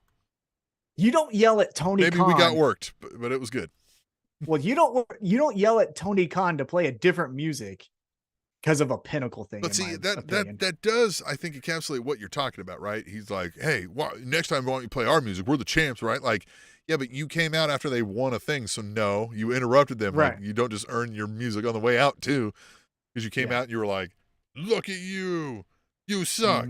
Anyway, I'm gonna leave now. Like, no, like I don't understand what that was. Yeah. Well, and they also powder out. Right. So they leave the ring to let Adam Cole and MJF. So Adam Cole and MJF aren't going to be like, in the ring celebrating. Yeah, right. That's what I mean. We don't play your music because you just then decide to leave. We already hit it when you showed up. It was there to make people go like, "Oh my God, FTR's here." We don't need them to be like, "Yeah, they're leaving." That's weird. Yeah, it was very interesting. Very interesting. I'm very intrigued by this match coming up. All right. So we go backstage. The best friends, Darby Allin and Nick Wayne, are all back there because why not? Yeah. And she mentions they all have upcoming matches. And Darby says, "Hey, a friend of mine took me in when I was homeless. And I'm not saying you owe me anything, but give AR Fox a shot at the International Championship." And Orange Cassidy's like, "Sure. Yeah, whatever. Fine. Well, he didn't. He spoke more than we got out of Orange Cassidy in a while. He said, like, hey, you and I are cool, so yeah, fine. I'll give AR Fox a shot. Okay. I was like, you should have just been like, whatever. Right? Like, you know what I mean? Like, I just, sure. Whatever. Yeah. And then, like, great. All that speech, right? Like, have Darby be like, listen, I know you don't owe me anything and whatever. And like, when I was 19, like, right. Like, have a whole speech be like, listen, I'll find a way to make it up to you if you give a thing. And he's just like, who? And like, after he says it, I'll be like, AR Fox, be like, oh, whatever. Right? Like, and then just fucking, whatever. Yeah, that's it. Well, and I love the Best Friends. The Best Friends are one of my favorite groups still. I like that they are the best in AEW for plug and play. You need a tag team championship match, put in Best Friends. You need a fucking match to start the show or kind of bridge to the main event, Orange Cassidy. You need a women's match, Chris Statlander. Like, they're fucking awesome. Yeah. And they're just genuinely I like fun. On this too, when they're doing the like, and they're like, you want to get in on this? Nick Wayne, come on, buddy. Yeah, and he's like, I kind of want to, but he didn't, so I'm not going to. And he just folled. Which is weird too that Darby didn't, even though he just asked him for a favor. Like, well, but he's he doesn't. Yeah, right. Yeah. Whatever. Right. But my favorite thing about the whole segment was they put their hands in, and Renee Paquette goes, "All right, back to you," and they go, "Back to you." Like, that's their fucking. Because Chuck Taylor is just the funniest guy. Right. Back to you. He's the fucking. You know what best. I mean? When you put your hands in, somebody says something, and we all repeat it. So that's what she said. He said, "Get in here, Renee." Yeah. She's like, "All right, back to you," and they're like, "Back to you, back to you." Chuck Taylor's so great. All right, and then we did some synergy here before the main event. Commentary is joined by Chompy. It's a fucking shark. And Taz still pissed off from the first match. He's like, don't fucking touch me. Don't touch me. And Tony Schiavone's like, threatened a shark's life. You know what I mean? But then Tony Schiavone's like, yeah. Loves Chompy. Yeah. Congo. Oh, He's probably saying, back in time. Yes, yeah. Back in time. Oh, Chompy. Wow. Oh, God. Oh, God. Yes. All right. And so then here we go. We got the Blood and Guts match. And it starts with Claudio and Kenny Omega. And let me tell you something. If you read any of the wrestling news, you know that Kenny Omega this weekend did a match with Vikingo in Mexico where fucking Don Callis got attacked, apparently. Yeah. Like, not attacked, but like someone thought this was part of the show. Yeah. So he got attacked, and then they find out later that this guy was a part of media and thought he was a fan. Because this was at the press conference post thing, and so they set up this thing. Yeah, it's like a outfield. And so they were like, not today, motherfucker, right? Like, they thought they were going to be the hero. And drug him then, like, jacked him up pretty decent. Like, he had to go to the doctor get some stuff checked out, but he was fine. Yeah, you know. Yeah, I mean, he's also old. I saw it. It was just like a chicken wing, and he took him down, and everyone's like, and he's like, "What the fuck? Get off me!" And then he was fine. Okay, gotcha. But he's still, you know what I mean. It was still something. Yeah. But so when you're not prepared for it, and like you said, you're old, and you get tackled on the ground, like, you fucking twist some shit up. Yeah, and apparently he fucking bruises easy because look at that fucking scar on his head. That was another thing. My son was like, "Look at this guy," and I was like, "Yeah," and I was like, "And that was by accident the other day." Like, I told him that whole story, and he was rolling about that. And I was like, "Don Callis, is so great." It's great. So, but my point here is that Kenny Omega did a fucking, flips and shits and double fucking PNC cup punch. And then is the first person in this match. Yeah, so you're going to spend well over an hour in there. And, I'll say this about the Blood and Guts match, right? War Games, whatever we're going to call it. The match doesn't officially begin until all competitors have entered the ring, right? Why is a ref hanging out in there? Like, he's all in... You know what I mean? Like, checking on him and stuff. Like, what are you there for? I get maybe make sure somebody's not dead. Right. But, yeah. Well, but here's my thing. If the behind the curtain thing is that. He's there to make sure somebody's not dying. But the kayfabe reason is maybe that too. But again, in kayfabe, to me, and I get it, you guys hate each other, so this is why we're doing the match, right? But for strategy, I just be like, hey, man, I'm running away from everyone until the fifth guy comes, and then we're gonna fight. Cause like I I feel ain't like gonna punch you both right people now. would want to do that. Like, hey man, I'm just Yeah, gonna hang just out over hey, here. You stay on that ring. yeah, Stay we over got there. we got 6 minutes. Now, when the Okay, second yeah. guy shows up, maybe it's like, okay, now I Right. got you know what I mean? Like a little bit of that. They should do that. The first two should just kind of be like feeling each other out, right? Like little slap fighting here and there, right? Little trash talking, and then a second person Yeah. comes in, and now the one's like, "Oh my god!" right? Like trying to run Right. away, right? Yeah. Yeah, and then they're like, all right, it's 2-on-2. Okay, let's all back up. Back to And then it's slap 3-on-2. fighting. Right, yeah. Like again, but I get it. They hate each other, so that's why they Oh, fight. but you could get into fake things. Be like, they could do some arm wrestling, right? Like just some various Yeah. competitions, right? Mini games. Hey, if you put Life the best forever. friends in a Blood and Guts, that would make sense. The best friends would do that. Like, hey, Yes. we've got 2 people until this. Draw out like a We got hopscotch skateboards. line. Yeah. Who the fuck wants to play this? Yeah. Bring a dodgeball, right? Let's start doing. Oh, You can start that'd be great. volleyballing over the nets or the Yeah. ring ropes between the two. Yeah. 1 point. Yeah, and then the real fucking like heavy hitters come in. That would be great. That would be great. But anyhow, so Let's these get a two PG start off blood with and guts. Like, let's call it something else and let's do that. Well, so let's talk about this because we go 0 to 100 fucking Real super fast. quick. We put So the it blood and starts off guts in with- blood and guts fast. Oh my God. So we start off with Claudio and Omega, and they're doing their thing. Then Pac comes out, and obviously Pac hates Omega. So then it's Claudio and Pac beating up on Omega. Then Hangman comes out, and Hangman does his shit, and he's like, fuck yeah, check me out. My Cowboy cool shit. old tassels. Yeah, I got tassels, motherfucker, and chaps. Bow, right? Cowboy He's hitting tassels. motherfuckers. And then, Chap And tassels then- might be an episode title name. I love that too. Chap tassels. But then we get fucking Weirdsmobile crazy when John Moxley walks out with a God bless it screwdriver in his hand and I think a fork in his back pocket. And he's Ready. just like, who wants fucking tossed salad, motherfuckers? Because your forehead is going to be all types of fucked You're up. Abdullah the butchering everybody tonight. Bop, bop, bop. And he's fucking up everyone with this We're thing. giving out hepatitis V, Q, X, Z. Yeah. And they're fucking going at it. Da, ba, ba. And he's, I mean, it got super dark really quick. Really quick. John Moxley has this energy where it's starting to become, you know, like your crazy uncle when you're like at a family reunion, everything's cool. And then you hear that fucking door slam open and you look at the door and it's your crazy uncle and you're like, oh shit, here we go. Yeah. And then everyone gets Fun while it tense. lasted. Yeah, and then someone's like, I'm gonna step up to him. And then those motherfuckers, and now you're like, God damn it, can't fucking Uncle Steve leave? You're like, fucking get out of here. Sounds like my It's a sister. real story. Oh, that's All a real right, story. But then Nick Jackson comes down. And Nick Jackson is when we get back to the flips and shit. He's doing his kick here, jump off the rope there. Here's this, boom, pow, pow, right? Then Wheeler Yuta comes out. And here is where we need to figure this out. I don't know if we need to do an hour interrupted presented by Shark Week or an hour interrupted presented by Charmin or whatever the fuck it is, because Yuta comes out and he's got a fucking chair and commercial. Go to break. And you're like, Yeah. what? That's this guy I coming in get raising hell. And I get it. They did picture in picture, but that's still not the same thing, Right. right? You're not going to get the chance. You're not going to get Well, they don't always vibe. leave the picture in picture up the whole time. You notice that? Right. That's true. as Picture well. in Yeah. picture for a couple minutes and then it goes away and it's like, what? Yeah. You know?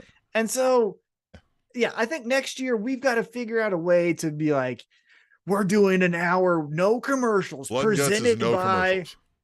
yeah, presented by Doritos or whoever the fuck, Yeah. and just be like, Lysol that's what we're wipes. doing. Yeah. Well, let's talk about, we'll get into all the spots, but the funniest moment that was even acknowledged Presented by kitty litter. We gotta clean up all this. well, let's talk about the funniest moment acknowledged by Excalibur, where he did a National Red Cross blood donation Yeah. read during Blood and Yes. Guts. Yeah, he's like, love that I did That's that read perfect. during Blood and Guts. Yeah.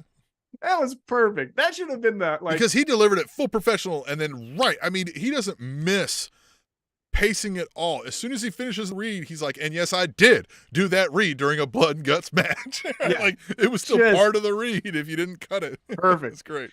Perfect. Yeah. The only thing that would have made it better is if the production team was better and had like a shot of Moxley bleeding from his head. Like, that would have been the only thing. Make sure to donate blood. He's just pouring stuff. Exactly. That's what I'm saying. And then we get a little bit more fun. So Yuta's out there, but then Matt Jackson runs out and he attacks Pac. And Matt Jackson is when we start to get outside of the ring. We're starting to do stuff on the ramp. And then Yuta and Matt Jackson go to the top of the cage. Nothing crazy necessarily. Yeah, but I like that Yuta was like, fuck this. Just like, yeah, nah, he's like, I'm out of here. Right. And then in one of the crazier spots, so Matt Jackson does the whatever he calls it, the fucking thing, and then the thing. Oh, he does, that multi where it looks like he's about to suplex him right off the side of the thing.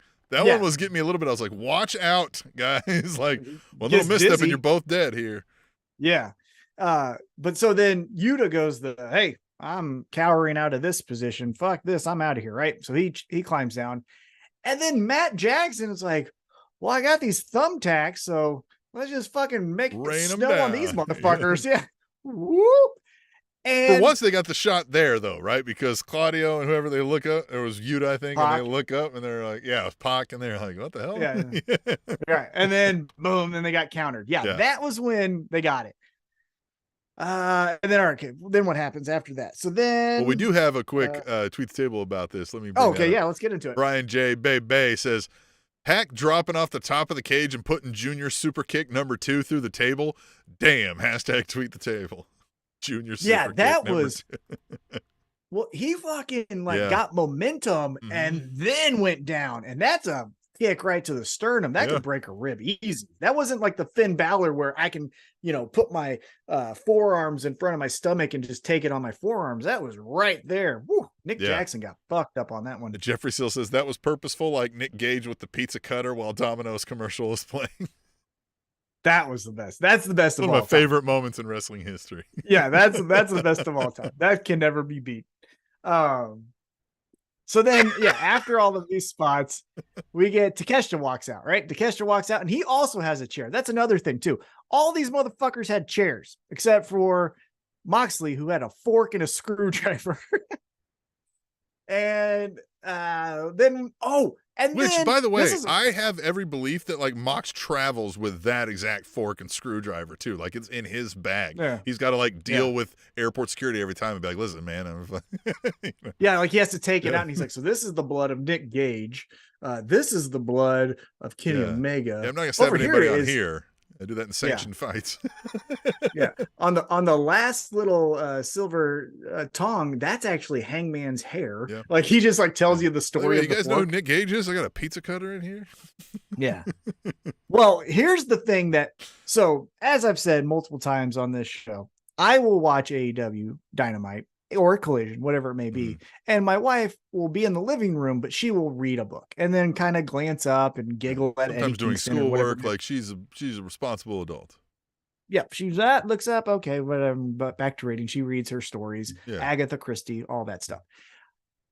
She saw when God bless it, John Moxley got this bed of nails out. Oh yeah, and legitimately said, nails. Well, she legitimately said, like, hey, I get that, like, you're into this, but like someone could like really be hurt. And my dumbass, this is why, thank God she's never divorced me. We're sitting on we're on the couch together, right? So we're on the couch together. She's with her back up against the chair or the arm of the couch reading, and I'm in the last cushion staring straight at the TV. She looks at the book, she puts it down, she sees, puts it down again and goes, hey, I get that, like, you're into this, but this is kind of making me uncomfortable. And I, without fucking missing a beat, like the smooth brain idiot I am, I go, isn't that cool? I was so happy. Like a fucking psycho. That's what they're trying to do, is to make you uncomfortable. That means they're doing a good job. Yeah, and now you're like, oh, I should not have said that. But in the moment, I was so enthralled. I was like, this is the coolest thing in the world. You know the comedian Mike Birbiglia? He's got a bit where he said he was like bringing a mattress in, and a lady held the door open for him in his apartment complex. She's like, normally I'd be worried, to just hold the door open, but a rapist wouldn't be carrying a bed like that. And he goes, what I should have said was, thanks. What I did say was, you'd be surprised. That's the energy you have. Yeah, Yeah. that's exactly. Yeah, I was just like, this is gonna be nuts. Yeah. And oh my god. And so going back to the match, and again, speaking about Kenny Omega, the first one to get shotgun kicked in this fucking thing is Kenny Omega. Mhm. And then he gets kicked in it, it ricochets off the corner and then goes into his leg. Oh, God. He has to like no sell the back thing because the leg is hurt, and he like throws it off of him. Good. Yeah. Yeah. There's times where I'm like, look, guys, we don't need to do this, right? But it is fodder for this conversation. I will say Yeah, that. but like specifically Kenny Omega, because I don't know the details, and I don't need to know the details because it's on his own medical history. But I've been led to believe he had 7 surgeries while he Yeah. was out. We're nearing the end of the Kenny Omega career here, right? We don't need to Ric Yeah, Flair so- this. Well, Come on. so we come back and Ospreay just fucking drops him on his head. Vikingo does 9 fucking flips into his sternum, and now we're kicking him into a bed of like, we like him, right? Yeah, well, yeah. Who hates this guy? Does he hate himself? Do we need to have a talk with him and Darby? Like, what Yeah. the fuck is happening here? It was nuts. And Get so a the counselor bed of in here. nails. Yeah, we need some fucking help. So the bed of nails, and then that becomes the thing. And then here we go. We've got John Moxley, wearing Kenny Omega like a hat towards the end of this match, and he stomps on Kenny Omega's hand, which is on the nails. And That's fun, Kota too. Ibushi. Oh. Yeah. And Kota Ibushi walks out and he's like, what is up? And Jeff Hardy's this motherfucker and is like, isn't this fucking cool? Yeah, meanwhile, his golden lover is like, I'm about to lose a hand. yeah, And he's like, yeah, yeah, feel the energy of Boston. yeah. I seen a TikTok about that once too, where a person was like, when you're a pro wrestler and you see your friend getting beat up in the ring, and then it shows him like doing a bunch of this and like slapping. What the fuck? And he walks out here, and look, I'm gonna be completely honest with the audience and people listening later. I know Ibushi by name only. I saw one of his matches, I think, Similar. for the WWE. I've seen highlights. He looks great getting off the bus. You know what I mean? Thick All boy. the stuff. Yep. Right. He fucking sucked in Yeah, this he match. missed a lot of shit. He was slow. Oh, the thing that just immediately made me go like, oh, this is an F for him is the first thing he does. These strikes look like the opening match at Central he missed States a bunch. Wrestling. Yeah, he missed a bunch of the opening strikes. There was some that like he missed where guys still sold it, and I'm like, yikes. Well, he takes Moxley down and remember when AEW had the controversy where one of the like Dark Order members was like not hitting Dustin Rhodes, Oh, and he yeah. was like hitting above the head. This is what Ibushi's doing. He's like, "Ugh," and Moxley's like, I mean, okay, like this hurt, And but Mox's like, like, I brought a fork and a screwdriver, man. Hit me. yeah. Now I will give him as This far guy's as got champ physicality. tassels, and you're over here fucking. Yeah, throwing God these damn fucking it. straight arm punches, looking like a weirdo. Now I will give him. I don't know if this was intended or not. Maybe Moxley towards the end translated to him, "Hey, fucking lay it in a little bit." But when Ibushi goes to the second ring and Moxley's like up on the corner, Ibushi kicks him right in the mouth, like in the teeth, and he's like, "Ah, fuck, this hurt." So I don't know if that was intended or not, but I'll say this. I thought Yuta would stick out the most. I thought because of the experience of everyone else in this match and kind of what their history has been, that Yuta would be the one like, okay, like, can I go to 100 here? Right? Right. Not the case. This was Ibushi looked like a sore thumb throughout this entire time that he was in the match. It looked odd placement and weird. Running into how this match ended, though, I thought was interesting. Well, it's interesting for a lot of different reasons. Do you want to get into the first reason why it was interesting? Okay, yeah, let's do it. Yeah. The fucking production team missed John Moxley surrendering. What the flying fuck, guys?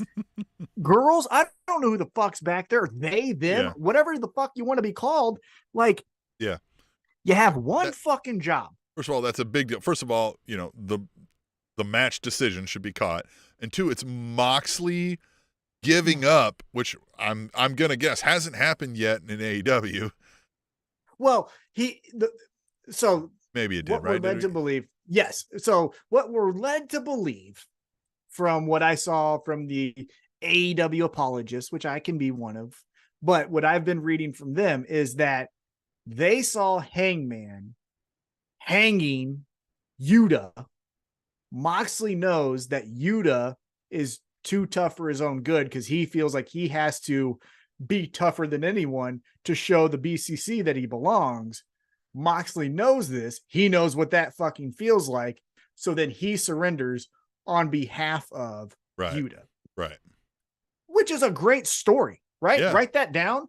That's fucking cool and interesting, especially for the Blackpool Combat Club, because where does that leave them, right? Yeah, because especially if Wheeler doesn't get that, and he's now like, you tapped, and Mox is like, oh, I tapped? I tapped to save your life, you son of a bitch, right? Yeah. Yeah, all of that stuff. Yeah. Oh, you guys said that we never give up. And Moxley's like, would you shut up? And he's like, no, this is not what I signed up for. And like, we could have that, right? Like a little civil war. Love it. But here's the thing. And again, I know I'm a broken record with this production. Oh, Mox tapped the Hangman, right? Justin Flores says, right? Yeah. That right. At Revolution, my favorite match of the year. Yeah, right. Spoiler alert. That's my favorite match of the year. But like, here's the thing, guys. Like, Jesus Christ. Moxley was handcuffed and sitting. Mm-hmm. It wasn't like this motherfucker was running. Yeah. We know Moxley's going to give up. You could have just set the camera in place. Just, here it is. He's staying right here. Right. I mean, god damn, guys. Yeah. I'm not saying, hey, you missed Vikingo's 8:30 dog water fucking splash or whatever the fuck you want to call it.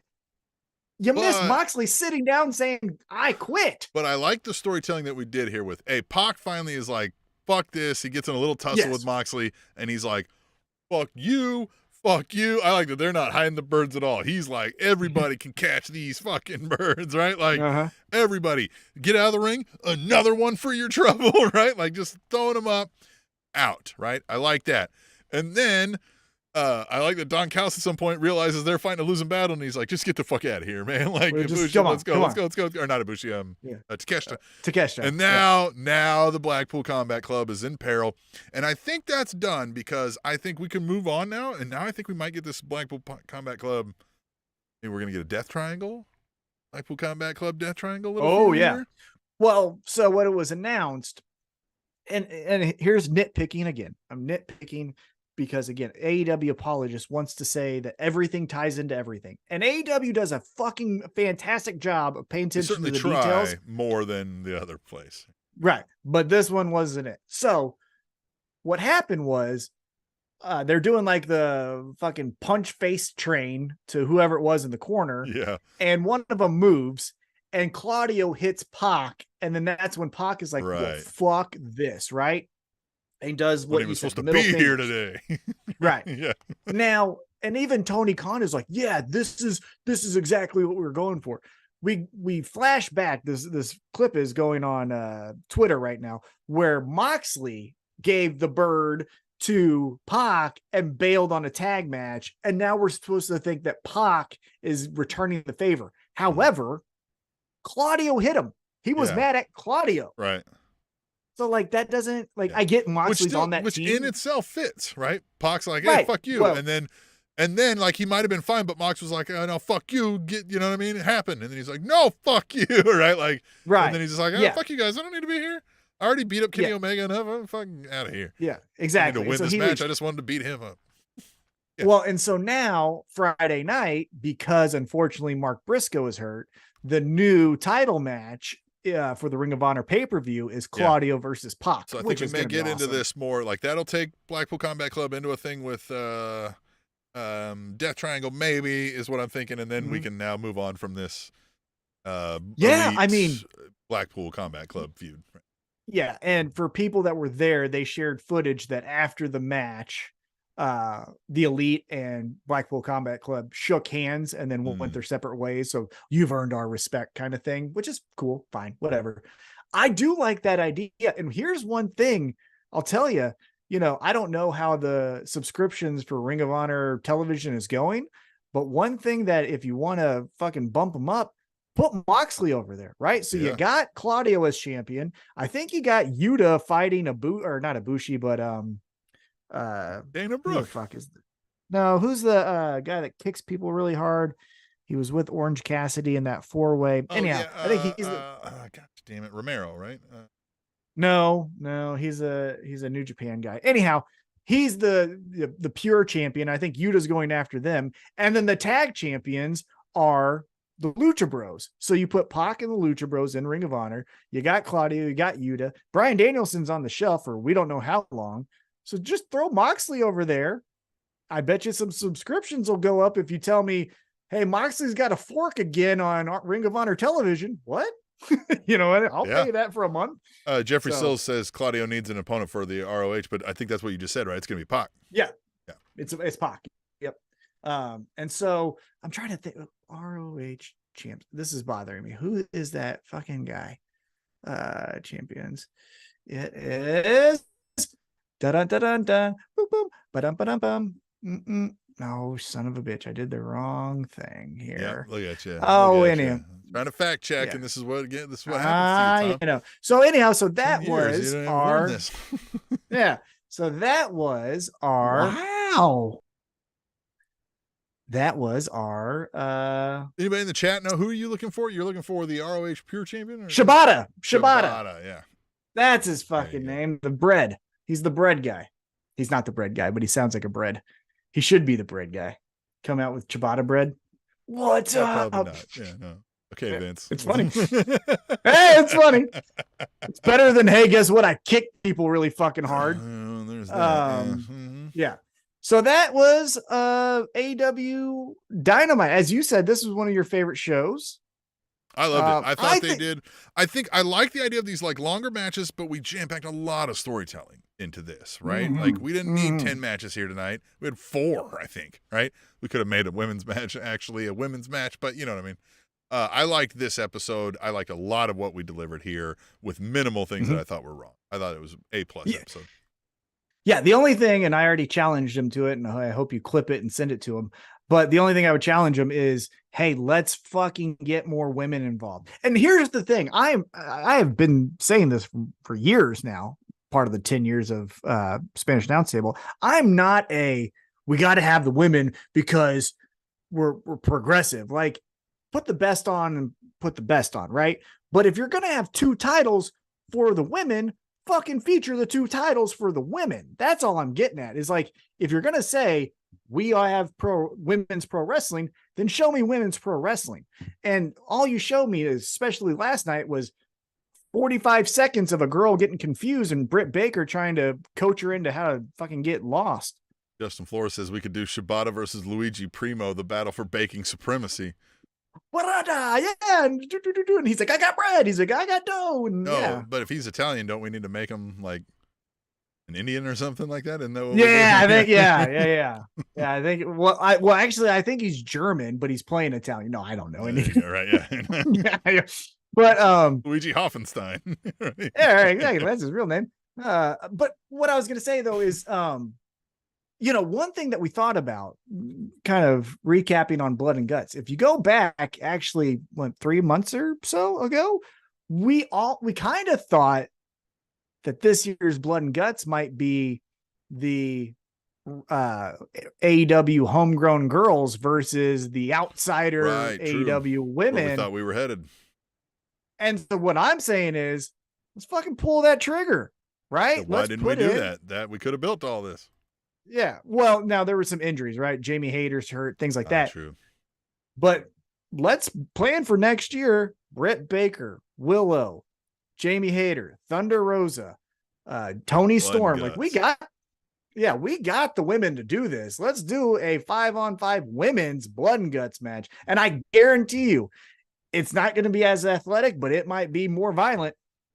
Yeah, they're going to go all out. They're going to try to prove They're something going to that's go for sure. all out, and I'm going to love that for it. Yeah. I love So it. there we go. Well, all right, man. I think we've got enough to say. We had a fun episode on faux, but get us something. Tableshow@gmail.com. Send us an MP4, an MP3, an email, something. Talk about your love of the Spanish Announce Table. If you're a new listener, if you're an old listener, something you want us to talk about, just open forum. Something. Send us something I can read or listen to or play on this next show when we come back for the 10-year anniversary of the Spanish Announce Table. The Spanish Announce Table.